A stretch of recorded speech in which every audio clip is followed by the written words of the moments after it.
Plug all that in. All right. Good morning. As she said, my name is Greg Johnson. I'm with Nuance, also known as that poor soul standing between you and a break. So I'll try to make the 15 minutes or so that we've got worthwhile. So Nuance, I think that is one of the key questions of who is this again? So Nuance is a company. We've been around about 22 years now, and about 14,000 people around the globe. What we are doing is fundamentally changing the relationship between people and technology, what we refer to as reinventing that relationship. What we take is the best advancements in technical innovation, whether that be automated speech production or voice recognition. The swipe keyboard is ours. We've got a number of gestural interface innovations that have gone into a lot of the Samsung devices, and we are building out sort of a better way for people to go interact with technology. What this does is it creates fundamentally more natural, more human experiences that people actually want to go use. And it is actually quite rare to go a day without interacting with Nuance in one way or another. We are behind virtually every smartphone, every GPS, any interaction that you've got in your vehicle, most likely is our technology. And it's really interesting because some people came across speech a number of years ago and they said, well, it was fine, but it wasn't great. And what's really interesting is as we're watching, particularly over the last couple of years, the advancements take place in terms of algorithms and being able to leverage the billions of hours of voice data that we've got to make the systems work better. You are literally getting today the ability to interact with a computer in a way that has a similar error rate to that of human-to-human interaction. And so whether you're talking about some of the ability to, say, book your flight through United or interact with the pharmacy through CVS, those are the ways in which our technology comes to life today. In every one of these cases, what we tend to do is walk into the engagement and try to find how do we actually make the system work better for people. Because as we all know, interacting with technology is a pain in the ass. No matter how many times we say that it's going to get better, it's going to be, truly innovative, but it's really just a step change from the past, it's simply not as hard-working for people as it could be. And so we've taken this idea of reinvention as part of our core culture. So reinventing, of course, is something that then we wanted to take into mobile advertising. Let's be really honest. Mobile advertising, by and large, sucks. It's a pain in the ass. It doesn't perform as well as we ever expected. We are able to actually put advertising and messaging down to the individual. Normie. I shall. Everything okay? Making it work. All right. Never mind. But here's the reality, right? Mobile is, always going to be at its core struck by the exact same issue. It's an interaction design challenge. You're talking about a fundamentally small screen with a thumb that's the size of what you're trying to go tap on. It's hard to navigate. The messaging space is too small to be truly impactful. And being realistic, you're in the middle of doing something that I think we've already heard a couple of different times here, is more inclined to give you value, and yet we're trying to divert them and give somebody something more along the lines of messaging at. So we actually have a lot of challenges that we could overcome. Before shall I give this a go?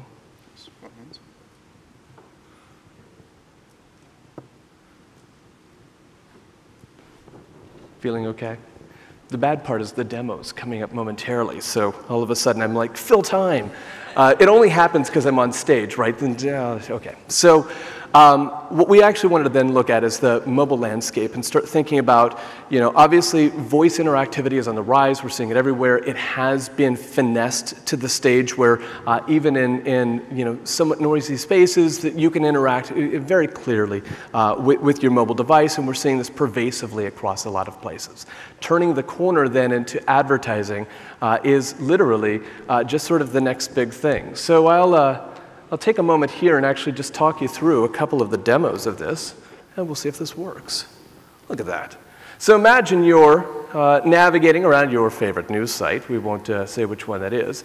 And at the bottom, you've got a relatively traditional banner space. So what does it say here? Stuck in the Valentine's Day doghouse? Talk to us and we'll get you out. So in this case, tap there and it launches. So first, who's mad at you?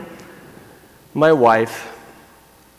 And how mad is she? Oh, she's mad. So what happened? I forgot our anniversary. You forgot? What's wrong with you? I know. It hardly matters. Okay, damage control. Do they have a favorite flower? Roses. Here's what I'm going to suggest. Try these and a heartfelt apology. Totally facilitated commerce. We've done the exact same thing with a shopping cart to be able to take the individual's conversation, not the words that they're using, but the meaning and the intonation underneath them. That's the power of speech today. And then derive out of that what's the right type of thing to serve back up. So maybe you don't want to necessarily do commerce, so we'll take a look at a different option here. This is always the fun time to see if the refresh button works. Everything else is working fine, the refresh button. Not so much. All right, let me just take a second here. Kill that.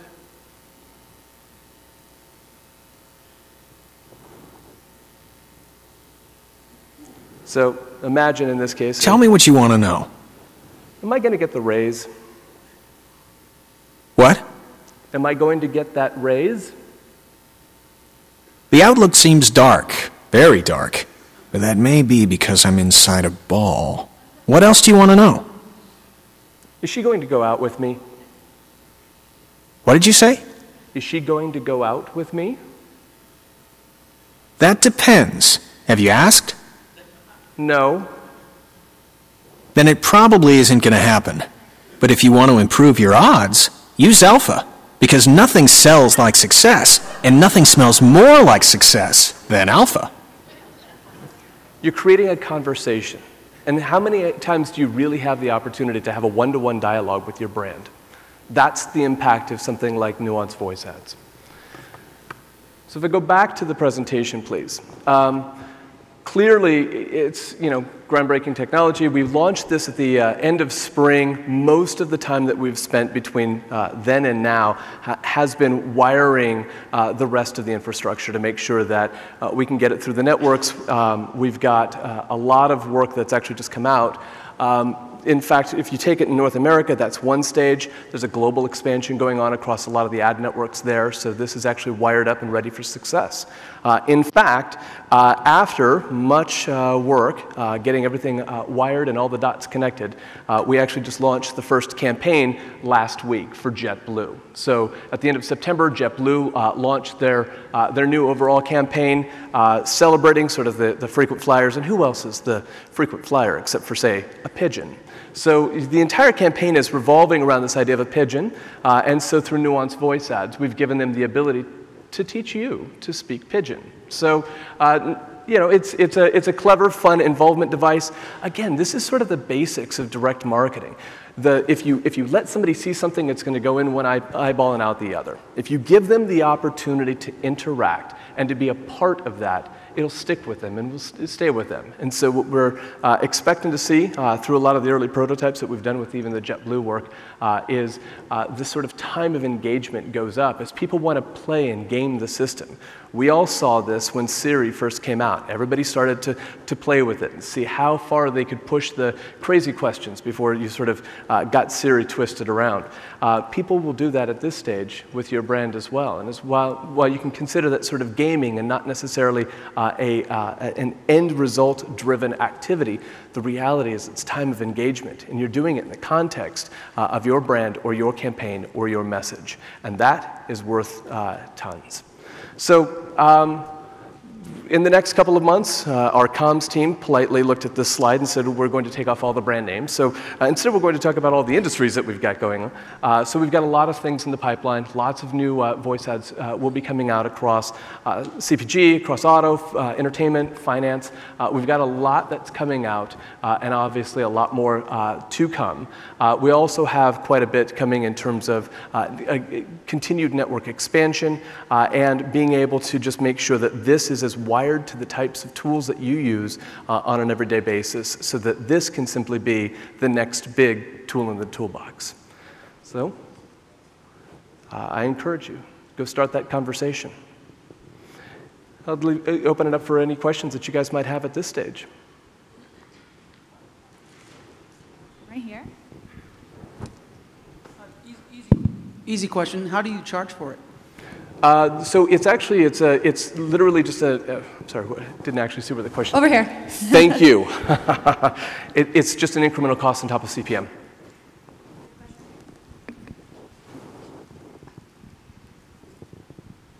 Any other questions? See, I told you, it was right next to the break, and everybody's like, time to go. All right. Yep. Oh, we got one.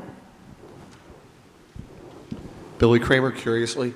Hi there. Just want to know, when somebody asks a question, is that being beamed back to a server or coming back, or is it kind of built into the ad unit itself? It's all cloud-based. So the processing happens in the cloud. That way there's no download. Because obviously if you were to try to download all of the technology to be able to do it on the device, it would just be too big of a bump. Right. So it happens in the cloud, but it's disposed of. That was my concern, though, was, in a facility where you might not have access. Yeah, it's the same as many of the rest of it's actually housed out of the same place that a lot of what was referred to as our NDev program. This is where you can actually do a unit-based purchase of speech recognition. So that same cloud technology is what's driving all of this. So it's on the servers that have all of the security for everything that you would want. Privacy is not really, it's something that we take as the highest regard, so it's something that we've definitely over-indexed on. Hi, do you see an application for native advertising where I'm reading about content, I'm reading about an upcoming vacation, and I can ask the Nuance technology to help me learn more, and it comes to me sponsored by JetBlue? So this has been, great question, excellent question. So you're absolutely right. On one path of a lot of our development, we've got the natural personal assistants, and so things like S-Voice and the ways in which your device is understanding your profile, your persona, and then delivering you back value. And then on this other side, we've got the advertising. These worlds will connect at some point. It's just a matter of how do we do that in a way that is in everybody's best interests. We're very ruthlessly user-centric, so we want to make sure that the user feels comfortable with that before anything really happens. We don't want to open too much up for advertisers right away. So I actually have a question. Me, over here. Hi. Hi. So JetBlue is the first in-market application, Yes. right? So how do you know, do you know, and how have you measured if consumers really want to talk to their ads on their phone? So excellent question. There's two real ways that will, this is really straightforward stuff in a lot of ways. It's if they interacted, did they interact once, or did they continue to interact? Because it's that carry-through that we look for. It's really time of engagement that we'll be able to measure from the very beginning when somebody taps to the time that they somewhat close out of that modality. That's what we're really measuring success on, as well as the attribution of all of that to obviously follow-through action, whatever's in the needs of the campaign. Great. One more question? Anyone? All right. Thank you so much, Greg. Thank you.